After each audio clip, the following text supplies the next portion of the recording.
All right, Bobby, you're our intro guy. Today is a special day, and today is a podcast where we talk about that special day. I'm Bobby Parker. And I'm Joey Nickel. Welcome to Today Is. Welcome, Joey. Welcome to Today Is. So, listen. This seems right. This seems right. Okay. Today is a disaster. So, all right. So, you know what's funny is when I get here to set up the equipment, I stay pretty silent because I'm trying to save it for the podcast. Yeah. Like I'm trying to, but it does seem like I'm mad at you every time. Like if somebody's watching this, they're like, "Why does Joey hate Bobby right now?" Yeah. I get it because I hate me all the time. That sounds like really. That was sad. That sounds depressing. I don't. But like when I get here, I'm pretty quiet. Well, I'm setting up the equipment, and then I'm trying to avoid too much small talk. Yep. Because I want to talk. I want to be able to talk on the podcast without worrying about did we already say this or I said this off the air or whatever. So it is a little weird. It makes the setups a little awkward, but. It's okay. It's a little bit uncomfortable. Yeah. My family is sitting in the other room right now thinking, these guys aren't friends. Yeah. We're work associates. Yeah. All right. Well, how are rehearsals going? Rehearsals are going good. We are going to have final costumes tomorrow night. On one of the nights after or before this podcast comes out. I don't know what days are. This will come out Saturday. This is Saturday the 11th. So we had final costumes last night. Oh, nice. And that worked out. Everything is coming together. People are hitting all of their lines and cues with just a couple exceptions here and there where it's just a Are you with all of the exceptions? Pretty much. But it's great because people generally know what's going on. They might not hit the exact line, but they hit the gist of it, which I'm so thankful that that's this kind of play and not something written by the playwright Mamet. Yeah, I was just about to say, just be grateful it's not a Mamet play. That's exactly what was going to come out of my mouth. And I don't know any Mamet things except for Glenn Ross. Yeah, right. and I don't even know that other than like a couple of the snippets I've seen. I hear it's wonderful, but just not something I was ever interested in watching. Well, that's exciting. Sounds like things are moving along. Did you do any shows this week or anything since the last podcast? I did a show, yes. I was out in Live Oak with Danny Johnson. Oh yeah, how'd that go? It went well. It was a unique place. It's 50 caliber coffee. Yeah, and did you tea. see the gun? Saw mini the gun. Yeah, right. Saw the did you gun. See the guns. The gun. Yeah. The big gun. But yeah, there's a 50 cal. Yeah. In the middle of the coffee shop. The name is appropriately placed. Yeah. And it was neat. It was one of the most. It was one of the times where I played with the audience a little bit more than I have ever done before. Mm-hmm. It was the perfect setup for it. And a lot of it was because they were making very loud coffee drinks right next to me while I was opening. Danny didn't have to deal with that as much because most of those drinks were already made. But it was a fun show. Did she send you home with any desserts? I was sent home with a little cheesecake nice. that had fruit on it, and Yeah. I brought that home in a nice to-go container. Yeah. And I showed my wife. I'm like, hey, this is something that was sent home. We can both have some. And the next day it was gone. I got none of it. Okay. Now I said I brought this home for us. Usually meaning the family. I think the family had it, just not with me. But that's okay because Yeah, I just wasn't as into it. I got my treat. I had a really good coffee while I was there, so it kind of makes Nice. up for it. Well, that sounds fun. I'm glad that went well. When was that? Saturday? It was Friday? Friday. Friday? Yeah. So yeah, 8 days ago, according to when this podcast came out. Well, I'm glad that went well for you. I had Wednesday. I had I featured at the Comedy Zone. Did you? Yeah, for Fantastic. Anthony Robusciano. Robusciano, I think was his last name. Dang it, I don't have my phone. I could have looked it up. I think it was Robusc. Yeah, something like that. He was cool. He was a really good comic. He's one of those comics that he's gotten notoriety from social media, but he's a comic. Like he's not Right. He's not just a skits guy that like is like robust. Yeah, I got it right. Robustiano. Yeah, Yep. Robustiano. Yeah, cool dude, nice guy. We ended up hanging out in the green room for a couple hours after the show. It was a lot of fun talking shop and everything. Very nice. Yeah, so shout out to that guy. Really funny. Very much a story guy. Likes Right. to tell stories, which is good. I myself a lot of times is a story guy. I like telling stories. He's got some really good ones. Yeah, if he's ever in your town, I'd recommend going to see him. He's super funny. His online presence is a little bit different than his stand up. So he does kind of this like in the car rant type of thing, and then he does some sketches too online. And that's kind of given him a little, he's got quite a few followers, Okay. that have given him some notoriety. But a true stand-up, I love that. definitely paid his dues and is a great stand-up. Based out of New York, I think he's or he might live outside the city, but I think he's a regular at the Stand in New York. Is what Okay. he was talking about, which is a great club in New York. I don't know it's like. I'd say the Cellar is the most famous comedy club in New York. I would say the Stand is the second most famous comedy club in New York. It's definitely one that I've heard of, and I believe that Caroline's and Dangerfields are both closed. So Yes, yeah. Caroline's and Dangerfields don't exist anymore. So Yeah, the I Stand- would say Caroline's probably would have been the second most famous comedy club in New York. But yeah, it's closed now. It's a ping pong. No. Yeah, it's a ping pong. Yeah, it's a ping pong place. A ping pong place. Yeah, you that can go that play does ping pong. that does better than stand up. Yeah. That hurts. Makes more money than stand-up. And, they're still doing shows there, so just in the middle of the ping pong. Yeah, makes sense. Like hey, now I can headline Caroline's. Exactly. Hey, this is an odd question, but it's just hit me now. Is Catch a Rising Star still there? Oh, maybe. I don't know, actually. I never, when I was there, I never even thought about Catch a Rising Star. Okay. I only did, I only really went to the Cellar, which the Cellar has 4 rooms. Right. So I really went to the Cellar. I went to Broadway Comedy Club. I went to I went to the Stand.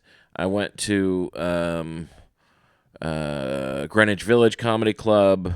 What else? There's another one too over on McDougal Street. But yeah, there's like 7 on McDougal Street. Okay. Yeah, I don't know. Catch a Rising Star might still be there. So I went to one of the Catch a Rising Star satellites. I saw shows in Princeton when I was New Jersey? Yeah. Yeah. Yeah, it was a blast. It was one of the first comedy shows I ever saw live. This was years ago. This was before. No, I think it was actually after 9/11, but not far after 9/11. But yeah, it was super cool. Yeah, I don't know. It could still be around. So yeah, that's the second most famous. But I think the Stand likes to call themselves the second most famous comedy club in New York. It's definitely the reason why the people like the Stand, or you might get comics going to the Stand differently than the Cellar, is the Cellar has a completely different show model than a normal comedy club. So like the Cellar, they're doing tons of shows. They're doing like, whatever 5 shows a night every night. They're doing them from they're doing the professional shows go from 6 p.m. till 2 in the morning. They just do them, but they do 15-minute set, and nobody does more than 15 minutes on those shows. Right. There's no headliner. I mean, they they're have an order. They're all headliners. Yeah. But they're doing, and the way they're able to do that is they have 15-minute sets, and they're doing 15-minute sets at all the clubs. So there's 4 clubs there.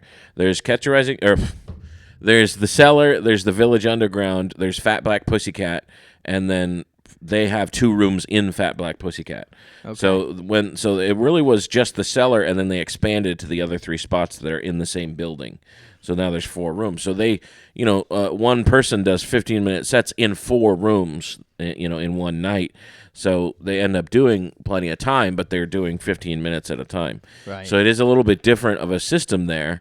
And so there's always 5 people on the lineup usually, 5 or 6 people on the lineup at any given show. So that would be so much fun because you could work on the same 15 minutes. You could work on an hour. I mean, that's why New York's so great, and it's so great to get past at the Cellar, because it's let's say you have a bit that you're this is a pretty good bit. If I could work it out, you get 4 chances in a row to work it out. You get 4 shows in one night to just work it out, and with minimal distance or time in between. Exactly, and you're all and the food there is great. The food at the Cellar is amazing. It always comes down to the food with us. Yeah, it is phenomenal apple pie. Oh, really good apple pie, and it was recommended to me by another comic there. I did a show with a comic, and then I was like, "Hey, I'm going to go to the Cellar after this, and catch the 11:30." And he's like, "Oh, apple pie." I was like, "What?" He goes, "Yeah, order the apple pie, because if you're there for the show, that you have to order 2 things at least." Right. And so I would always order a Coke, sometimes a Red Bull if I was tired, and then fries or something like that, something small. Right. And because this was after dinner time, not that ever stops me, but not that doesn't stop me from eating a full meal at Waffle House after a show. But he's like, "Yeah, you got to have the apple pie," and he was right. Amazing apple pie. Oh, really good apple pie. I'm in. Which is crazy because it's actually a Middle Eastern restaurant. The restaurant that services those comedy clubs is the Olive Tree, which is the upstairs of the Cellar. Right. And the Olive Tree is a Middle Eastern restaurant. So I think that's funny that they have really good apple pie. But anyway, I forgot what I was saying. Oh yeah, the Stand. What differs about the Stand is it's a big room. So the Cellar, I don't even know. It might be 100. Yeah, I've never been there, but the pictures I've seen, it's very small. If you're getting 100 people in there, they're tight. Well, it is tight. They do pack you in, but I do think it's only seats about 100 there. I mean, it could be more, maybe, but it's pretty small. And whereas the Stand is more of a normal sized comedy club, that I think that it could be a 300 seater. The Stand, they have 2 rooms though. They have one downstairs and one upstairs. Right. The upstairs room I think seats 100 or something, and the downstairs room seats 300. So that's what's different about the Stand. That's why you'll hear comics will go to the Stand. Touring comics a lot of times will go to the Stand rather than the Cellar. They will do the Cellar sometimes. Some people will do the Cellar on a Wednesday night, but they don't have touring comics on the weekends usually. It's usually their, 5 comic shows that they set up. Right. They do their thing all weekend. Friday, Saturday, even Thursday. You might see a headliner, a touring headliner come through on a Wednesday at the Cellar, but not on a Thursday, Friday, Saturday, or Sunday usually. But the Stand is different. They'll have a more traditional setup because they have a bigger room, one single room that's bigger. Right. Okay. But honestly, I don't know. I like 100 people. That's it. I only like 100 people in this world. I don't Everyone know. else. I don't know if I like that many. I'm not sure. You don't think you can get to 100? You don't think if you're to name, you have to name people to survive the apocalypse. Everyone else Go on. That's very different. That's true. That is because different. I'm looking for skill sets. Yeah, that's true. You're like, I don't like this guy, but he knows how to purify water. So This guy knows how to make cheese. yeah, right. We're protecting him. Yeah. This guy has the recipe to Coke, so we're gonna keep him around. I like 100 to 150 people. Honestly, it might be the best size for a comedy audience. Honestly, like when I do sold out shows, when I am participating in a sold out show at the Comedy Zone, which seats 300. Right. It is cool. Like, it is awesome, and it's a great experience to do a sold out show. I've done, probably I would say I've done a dozen or so of sold out shows where I've opened for an act that sold out. But the problem with a sold out show is there's a huge difference between performing a sold out show for Steve-O's crowd or doing a sold out show for Earthquake's crowd. Oh, which vastly are different. which are two of the main ones that I've done. So I did 5 sold out shows with Earthquake, and I did 4 sold out shows with Steve-O. He only does 4 when he comes into town. He doesn't do the Thursday show.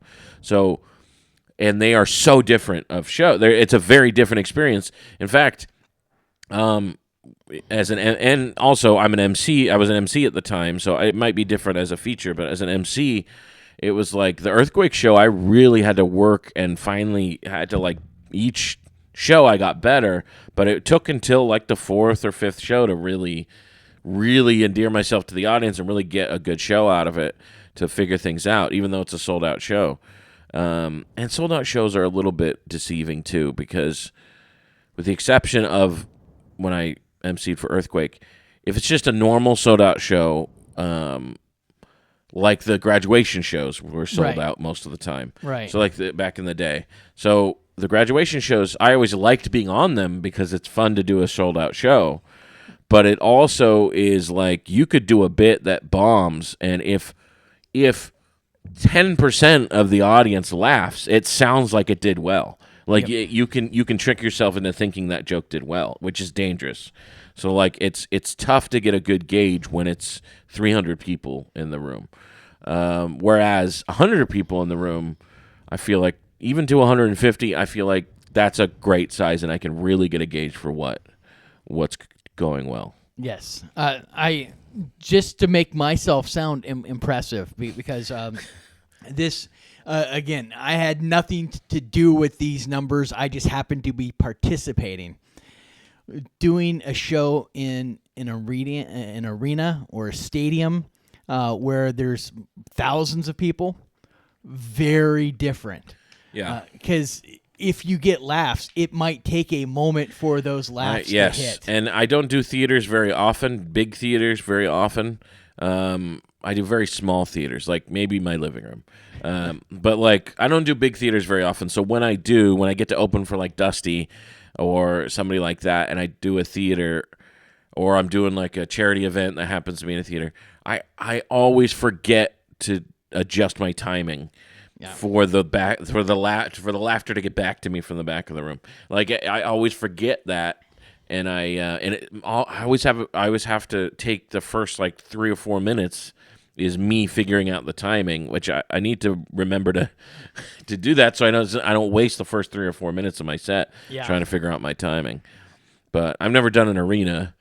I've done one. It was at UNF, their big basketball. Oh yeah, and it was full. Really? Yes, it was super cool, very scary, and super early in my career. So I didn't realize how impressive it was at the time. Yeah, you're like, oh yeah, the arenas. That's what we do, right? Yeah. Like, this is normal, right? Yeah. Yeah. I've never gotten to do an arena. But yeah, it's I do. Next time I do a theater, which who knows when that would be, I need to remember, or a big theater. I need to remember that. And this one, the last one I did with Dusty in particular, it was in Gainesville. It was at UF, and it was a huge theater.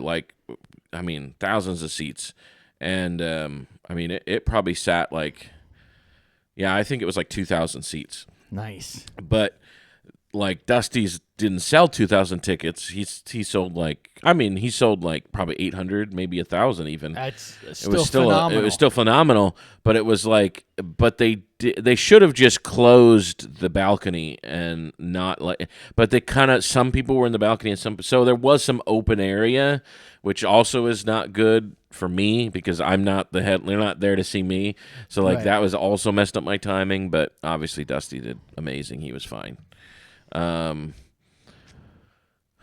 Yeah.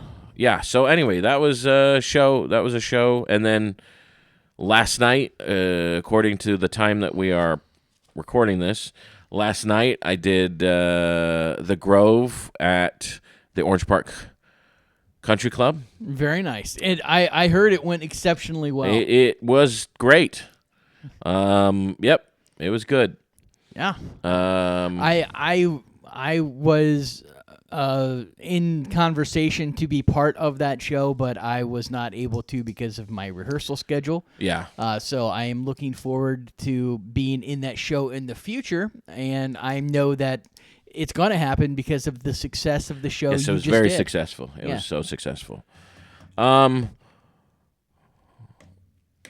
We normally do where you're going to be later in the show, but I wanted to ask, when are you doing Florida's Funniest? Right now. Today. Today. Okay. Yes. So, I just wanted to double check. I thought that was the case, but I wanted to April double check. 11th, the day that Yeah. this podcast comes out, All right. I will be in Fort Pierce, Florida at the Sunrise Theater with Florida's Funniest, and the headliner is Claude Stewart from Dry Bar. Very good. And a couple other things, I'm sure. Very good. I don't know him. Well, hopefully that's going well. If you're listening to this in the evening time, Bobby could be on stage at this moment. Yeah, and if you're in the Fort Pierce area, drive very quickly yet safely towards the Sunrise Theater. If you're in Brazil, use whatever mode of transportation you have to get to Florida, in the hopes that I will still be at that theater. Yeah. Which you probably will, because I don't know. I couldn't think of a joke. Anyway, sorry, I couldn't. Yes, and I want to talk a little shop for a second. Okay. So things are going very well at Shantytown. Very well. We've had a full crowd every night for like 4 months now. Like, we've had really good shows. A lot of comics are showing up. It's really fun. You've doubled steak night.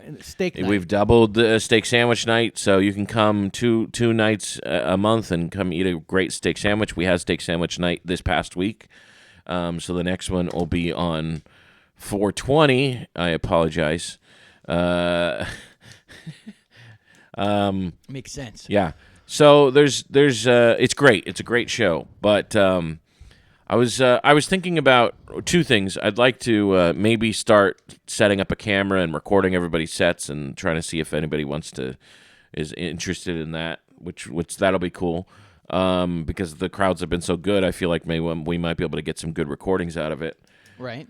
Also, the problem with running a successful show like that is people look to you when they're starting out in comedy, and that is the downside for me. That is the downside to running a successful mic, is you get thought of as a mentor or as a gatekeeper, and and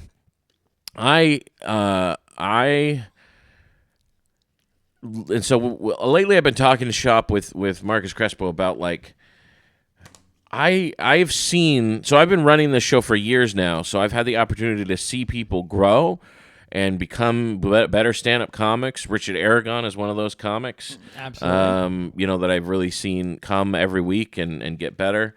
But then there's comics that do not get better.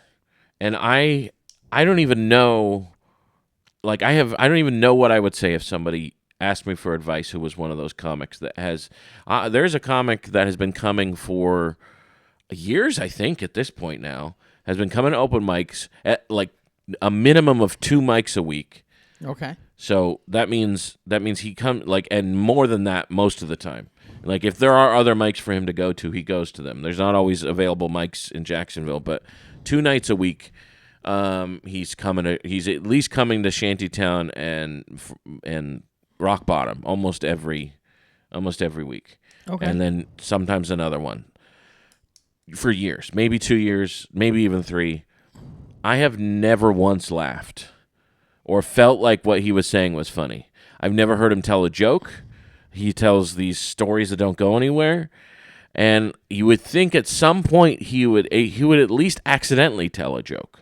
You think he would at least accidentally say something that's funny. He's a nice guy. I don't have anything bad to say about him as a person, I guess. I don't really know him that well, but I don't even know what I would say if he's like, hey, man, what do I got to do to get booked on one of your professional shows? Like, when's the next time I can be on one of those shows? Right.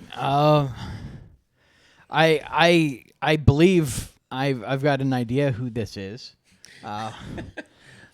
But I also don't go to these mics as often, so I might be mistaken, but I don't think I am. Sometimes people just need tough love. Maybe. I mean, yeah, maybe.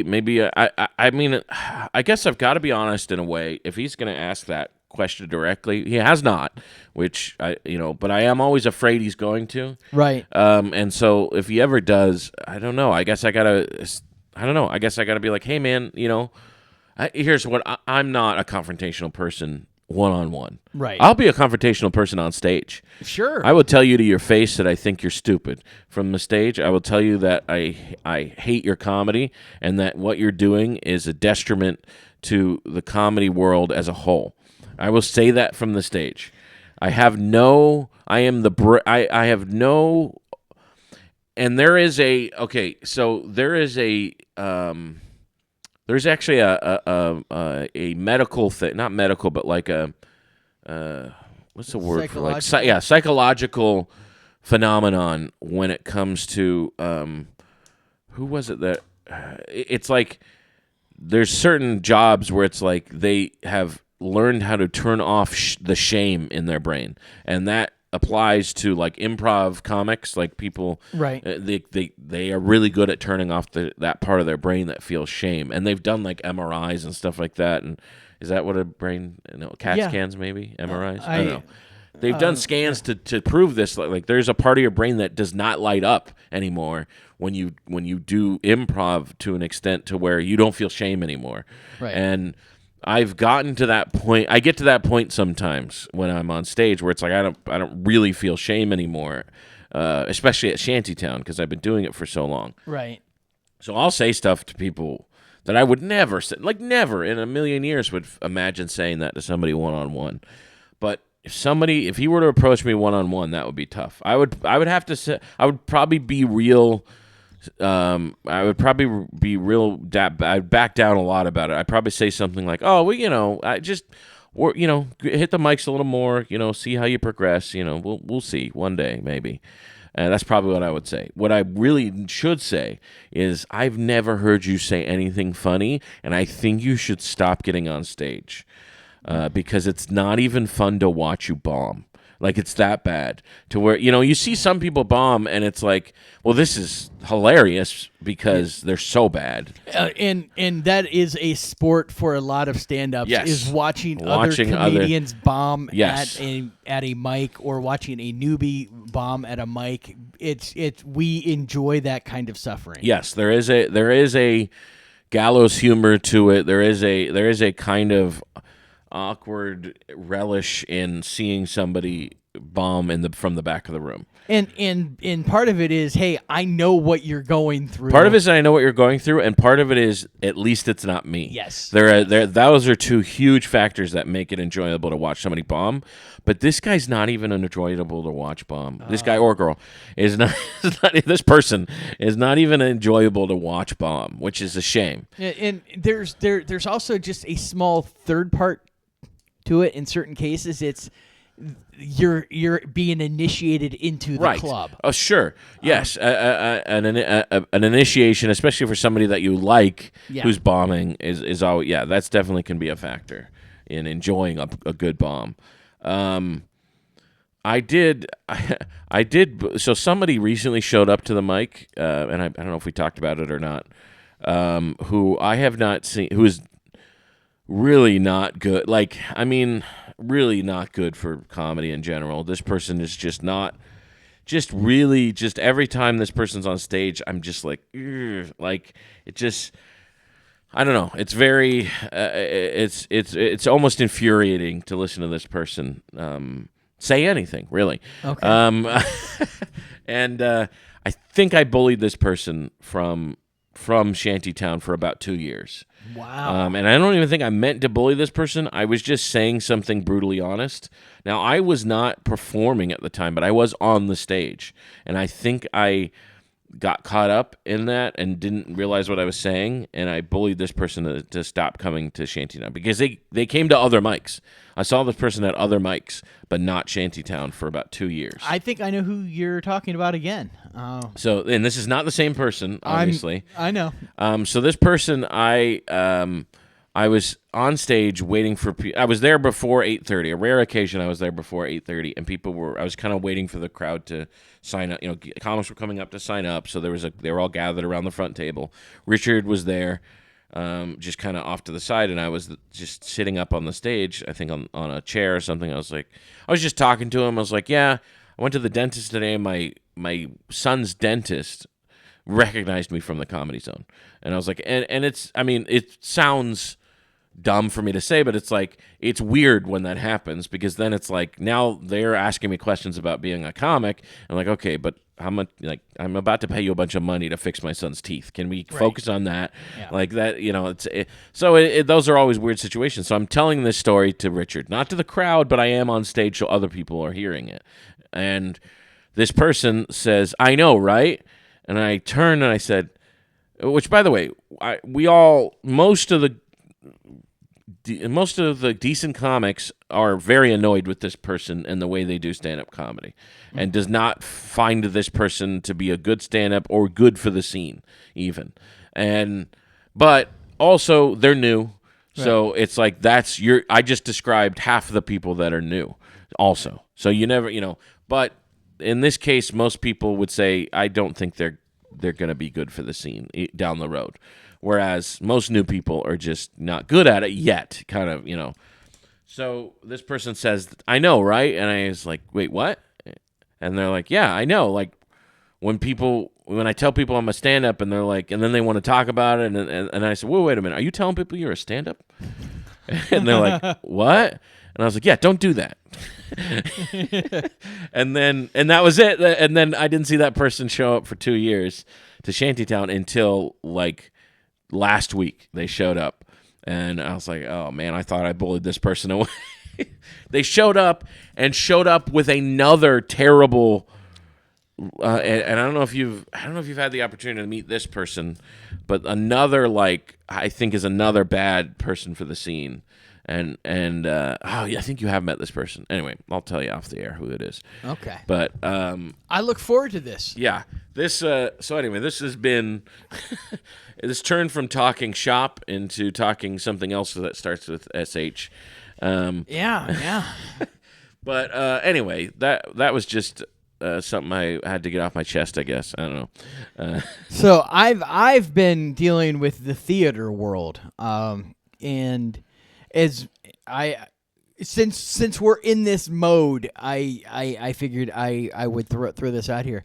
I had no idea how territorial and weird theater people really are. Oh, really? Well, yeah. Oh.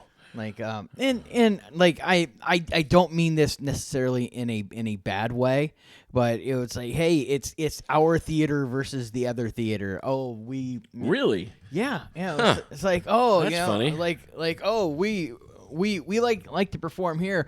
We don't like to perform at this other place because of so and so. I'm like, oh, okay. Like I just am going to audition for the parts in the shows that I want. Yeah. And if I have a bad experience, I'm just going to blame the person that I'm having the bad experience with, and not the theater. Yeah, but I've just been fascinated with that, and that's funny. How into it they are. It's like, oh, I didn't know there were rivalries in these theater. I was not aware either. But yeah, it's there. I would like to say I've had great experiences in all the places I've gone. Well, that's very good. Yeah, I didn't know it was like that. I knew like comedy can definitely get like that. Oh, absolutely. Comedy shows definitely get territorial and honestly, not as much anymore. I feel like there used to be more of that when we had more shows, like when there were a lot of shows going on. Right. But there's still some of it. There's still some of it in the shows that exist now. I think with the prevalence of social media, that's kind of cut that down too. Because Yeah, that could be. Yeah, because that's true. people are more so, hey, I'm coming to see this act instead of I'm going to this place for an experience. Right. They're very, very specific in their actions. All right. Well, let's move on to our topic today. Let's see.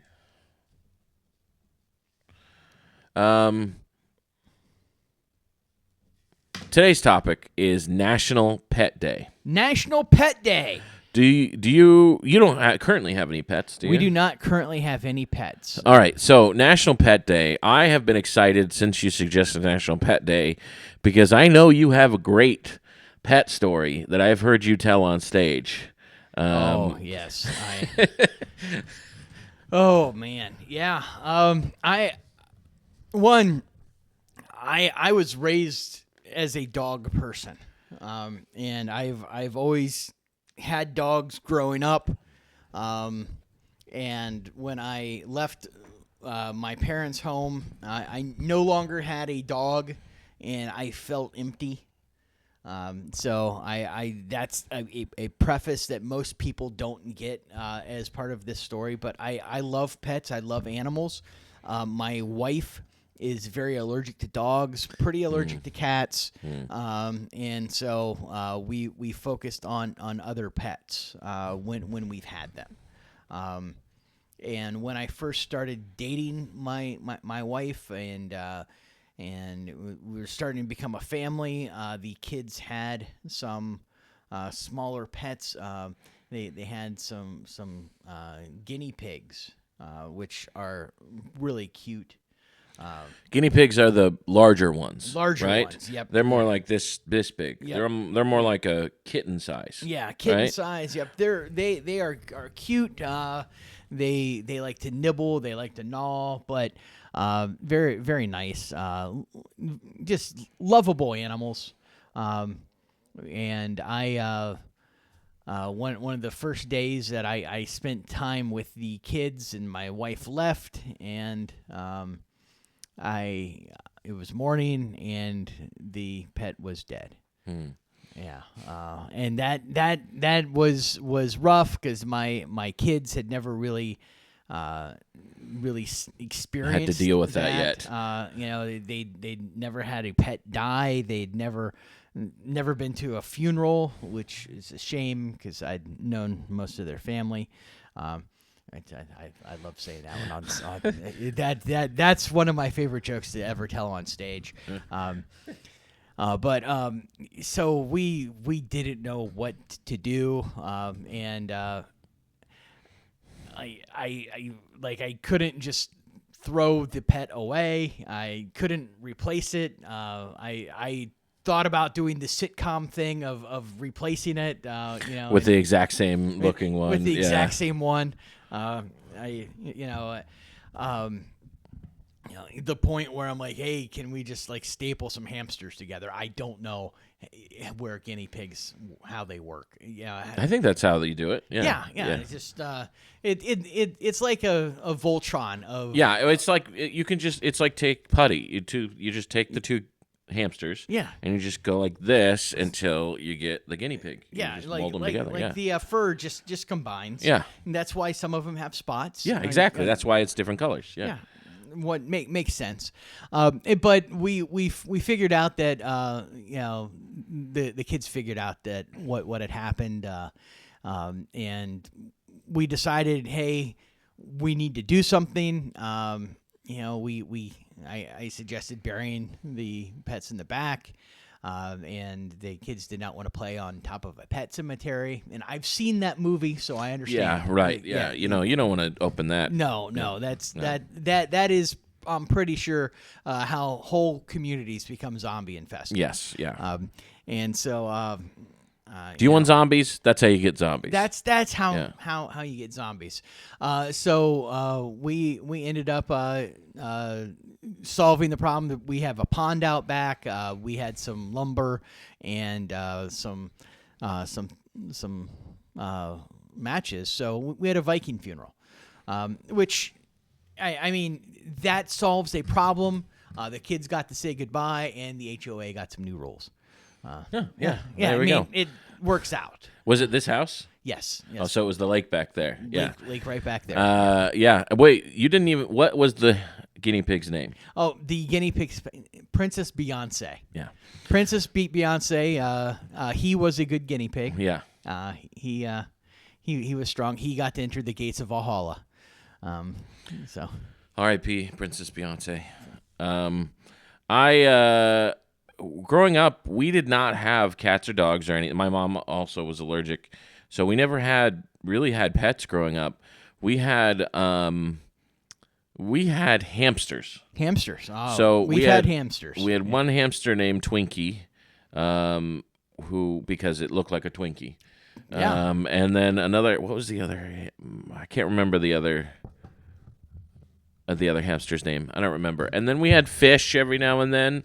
But so all growing up, no cats, right? No dogs. Like anytime we'd ask for a dog, Mom would say, "No, we can't have dogs. We can't have cats. I'm allergic to cats." I don't know if she was allergic to dogs, but she didn't want a dog. All this stuff. Never got any more than a hamster or a fish. Okay. Growing up. Then, whatever. 30 years later, I'm at my parents' house, and my sister and her daughter live at this house, and her stepdaughter has recently moved in with her there, so she can go to a good school. She lives there now. They have a big house that's and so they're staying there. They've got their own space over there. And I walk in and there's a cat.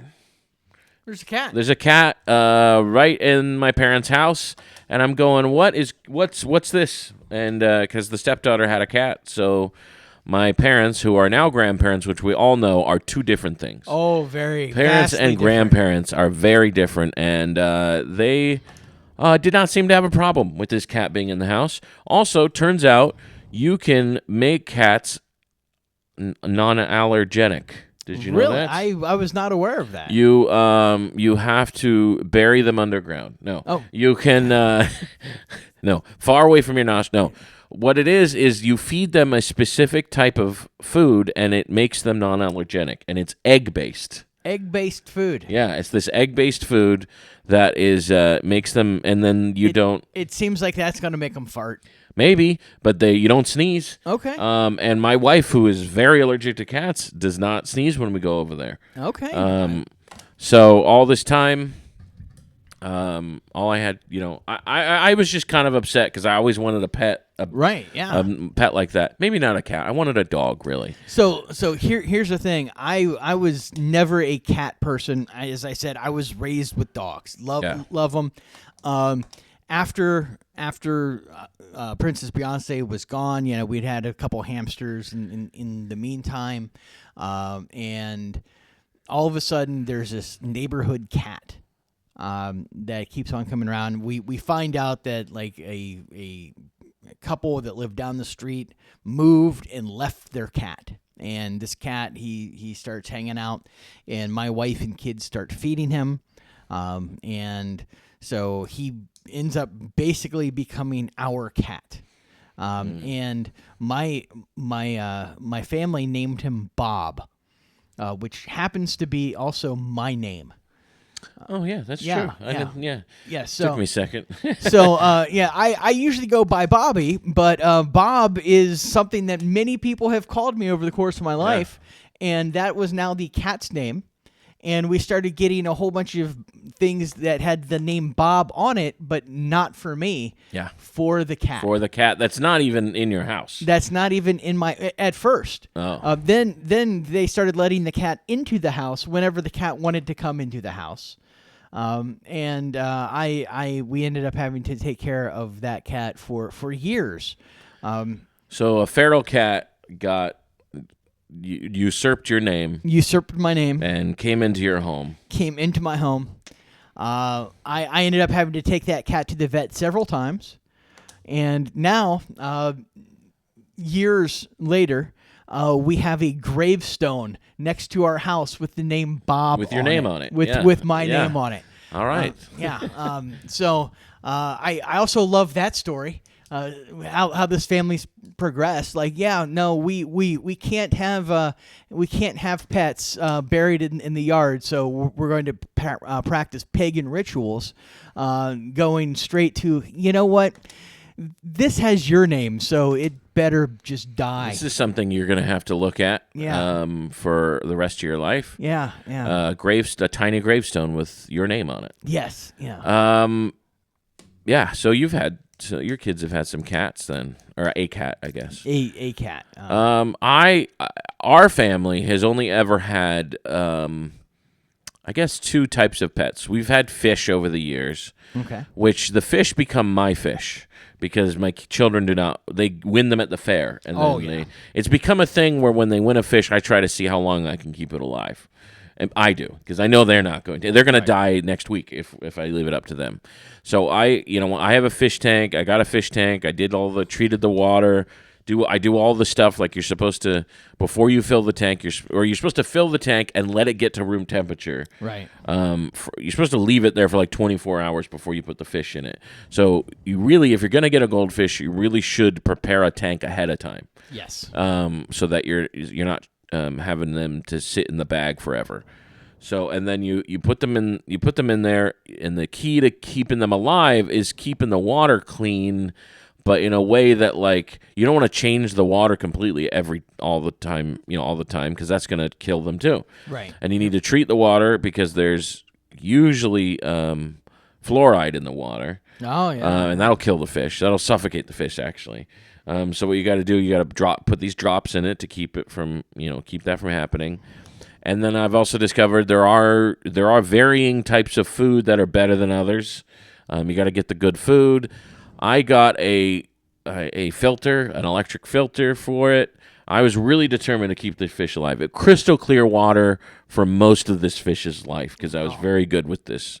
With the filter and everything and changing the water, putting more water in. We got an automatic feeder for when we're out of town. All this stuff seemed to work pretty well. I kept this one fish I kept alive named Big Chungis. Big Chungus. Big Chungus. I kept that fish alive for, I want to say 3 years. I kept that fish alive, which is the longest I've ever seen any fish survive anything. Nice. It was long. Now it got to a certain size. Now they will top out on size. Yes. If you don't get a bigger tank. So I think it got the biggest it was going to get because they will grow if you put them in a bigger tank.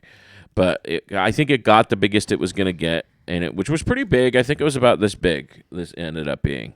And then I was this is the one that survived. This was the Harry Potter. This was the boy that survived because I think at one point we had 5 in there. Oh, and okay. this one outlasted them all by quite a bit. And this fish, I don't care what they say about a fish's memory, that fish knew me. When other people would go to the tank, it would not react. When I would go to the tank, it would react and get ready because it knew I was going to feed it. At least it had enough memory to be trained to know I'm the guy who brings them food every day. Yes, it would react. It would eat. I would put a pellet in my hand and put it in the tank, and it would eat out of my hand. Nobody else could do that. Yeah, I love Big Chungus. Yeah, Big Chungus was great. That was my pet. I would pet the fish. Like you don't. That's weird, but like you usually don't pet a fish. But I would touch the fish. It would let me touch it. Nobody else had this relationship with Big Chungus. And then one day, I just come home. Big Chungus is dead. I don't know how Big Chungus died. He went under that rainbow bridge. Yeah, just floating on top. I don't know what killed Big Chungus, but he was dead. And I wanted to have a proper funeral for Big Chungus. And the other fish we flushed down the toilet. and I just didn't want to flush. I knew this one. I knew Yeah. this fish, and I just didn't want to flush Big Chungus down the toilet. And so but I wanted to have a proper funeral for this fish, so I wrapped it up and put it in the freezer. And then I don't know where it is now. It might have ended up in one of those ice cream sandwiches. I don't know. I think eventually my wife's like, we're throwing this away. Like, we're going to throw this fish away. And I think we did, but I don't. I put it in. I think I put it in I might have put it in a freezer bag, but I might have said, like, I don't want to see I don't know. Whatever it is, it's gone now. It's not in our freezer now. Unless it is. I'm going to look in our freezer and see if it's still in there, but I don't think he is. If so, would Big Chungus be a fish stick at this point? Probably, yeah. Nice. But my only other experience with fish really is eating them. So yeah. But yeah, that was the longest pet I've ever had. Was that pet goldfish? Was Big Chungus? Both in length and time. Yeah. I've never had any other real pet. Now, we have a lot of squirrels on our property. I have been contemplating trying to feed these squirrels and trying to get them, because if you show up and feed the squirrels enough, they will start liking you, and you can pet them and they'll let you. Well, I've heard. Now I have not verified this, but a friend of mine that I believe, because he likes to read weird things, said that raccoons are starting to develop like bigger ears. They are. They're trying to change genetically because of their interactions with people. Yes. Yeah, I've heard this too. Yep. So it's like when cats started becoming domesticated. Yes. It's happening to raccoons now. To raccoons. Yeah. We're domesticating the trash pandas. We are, which is, I don't know if that's good. We have some trash pandas in our neighborhood. We also have possums, which possums have got to be some of the ugliest animals. They're extreme, but they're such good animals. They eat bugs. That's true. They do all the They do carry rabies, though. Yeah. They're not, I think, are they a carrier but not us? They don't have symptoms. Correct, yeah. But you can get rabies from them if they do bite you. Yeah. Because they carry it, but it's not like... Is it possums or armadillos? Armadillos carry leprosy. Gotcha. Which I see those too, which I always thought armadillos were possums with armor. Like, I always thought they were the same animal. They're just like, oh, that guy found some armor.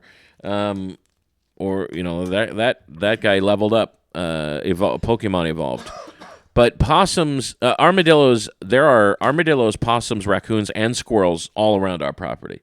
And feral cats, which, honestly, if there's one animal I wish we didn't have, it would be feral cats. Oh, yeah. I prefer the raccoons, the possums, and armadillos to the feral cats, because the feral cats are way more obnoxious, because the other animals are nocturnal. So they really only come out at night. You just can't leave. If you have a trash bag with food in it, it's got to be in a can. Otherwise, the raccoons are going to get to it. So if we're ever, but we have trash twice a week in our neighborhood, so we've never. Oh, that's nice. We never have to worry about overfilling our trash can. So we've never had a problem with the raccoons. The cats, though, at one point there was a cat living in our backyard that we had to evict when we built our play set back there. That we ended up having to evict. Then it moved into the clubhouse. To the tree house of the playset. Yeah, no. Yeah, and I was like, all right. It just was every time we'd go outside, it just lived there now. So I don't know. Feral cats, that's I prefer the other animals to the feral cats. Feral cats can be, and they will feral cats will attack you if you easier than a.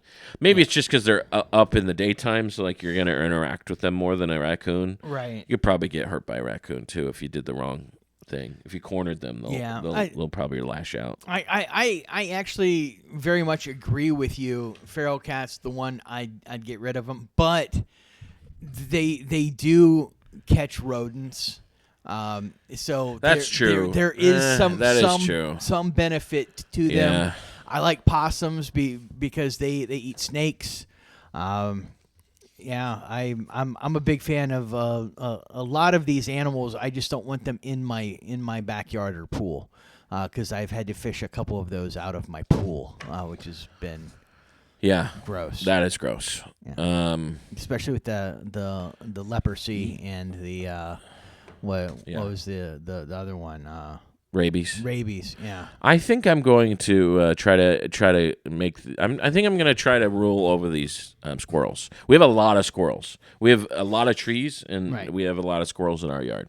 I've probably seen 6 or 7 squirrels on our property at any at any given time. You know what kind of tree I want? I want one of the ones that the elves live in and make cookies. Yeah, why can't we have that instead of the feral cats? An infestation of elves. Yeah. That would be ideal. Keebler. Yeah. Keebler is what you're thinking of. Yeah.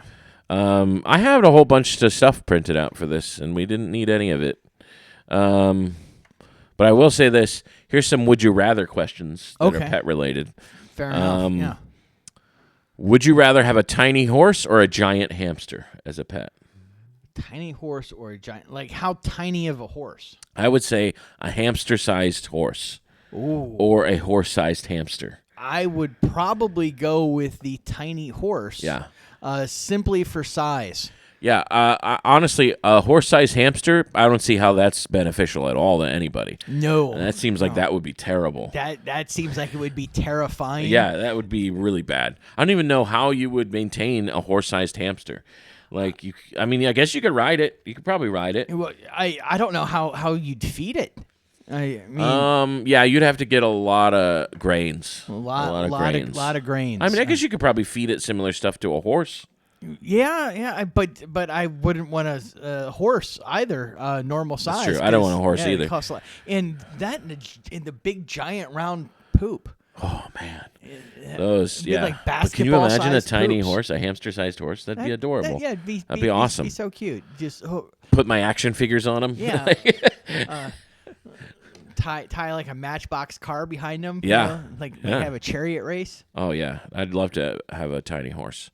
Would you rather your pet understand everything you say or talk back to you? Wait, what? Oh. That's not a.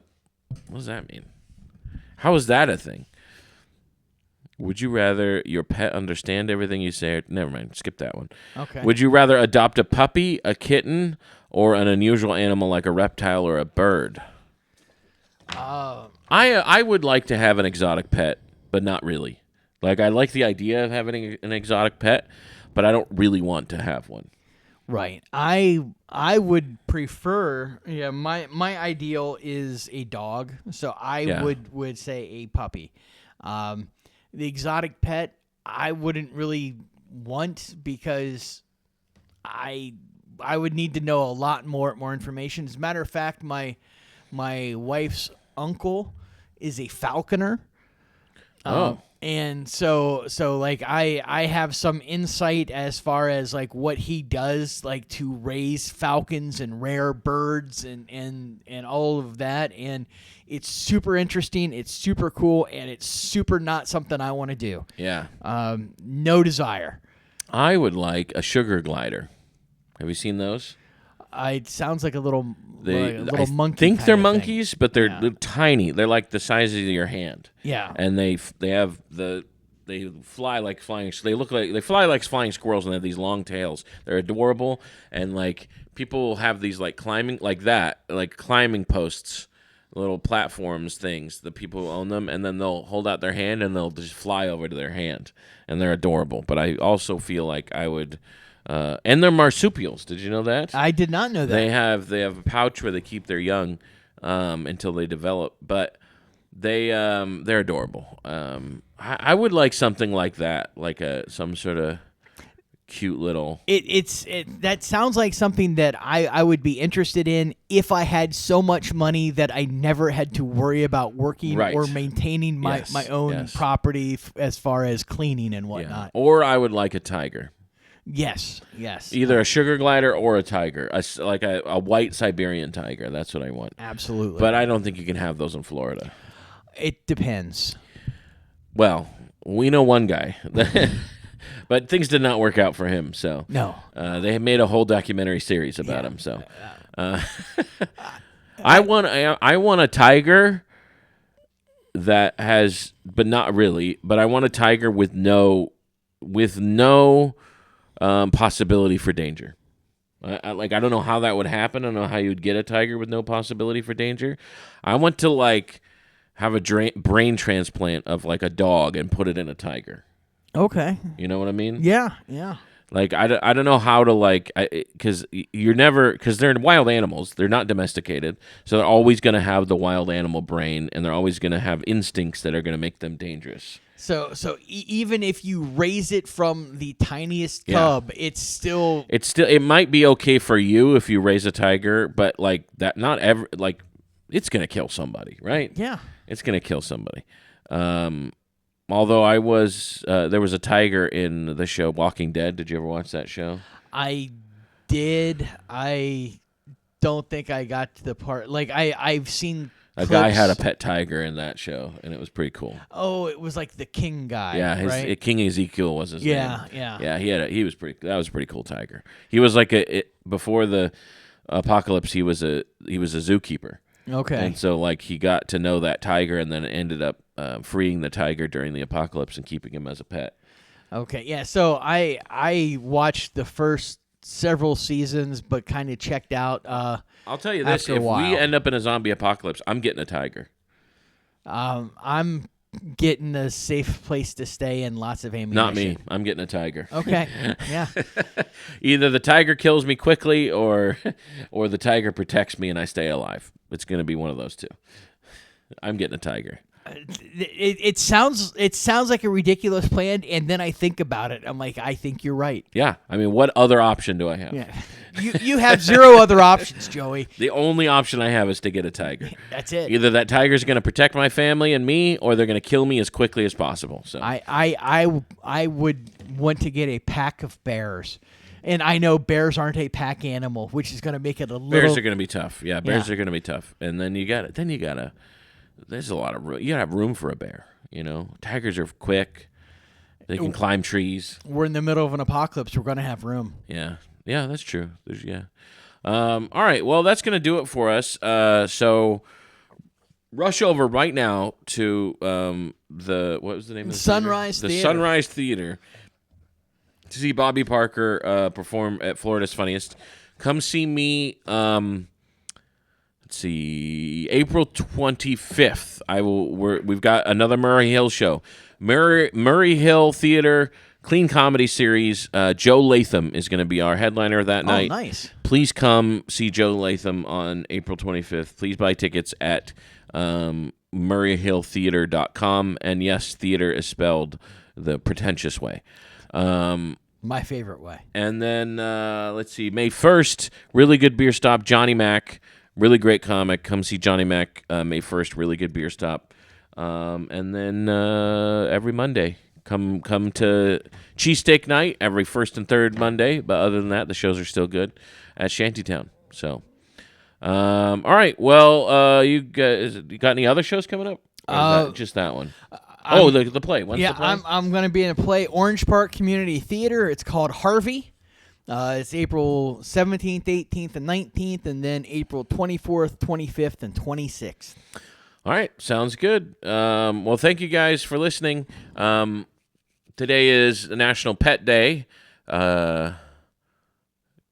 Today is whatever we say it is, and you're here for it. I'm Joey Nickel. I'm Bobby Parker. See you tomorrow. Have a good one. Today is whatever they say it is, and we're here for it.